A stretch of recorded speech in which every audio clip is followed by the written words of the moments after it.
করছে, আপনারা শুনলে খুশি হবেন। ইতিমধ্যে জামায়াতে ইসলামী তার তৈরি করা লোকদের মধ্য থেকে 300 আসনে সম্ভাব্য এমপি প্রার্থী ঘোষণা করেছে।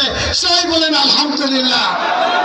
এই ধরনের দীর্ঘদিনের তিলে তিলে গড়ে তোলা ব্যক্তি আপনাদের এলাকার সন্তান মৌলানা আমিনুল ইসলামকে এখানে সম্ভাব্য প্রার্থী হিসাবে পেশ করেছে।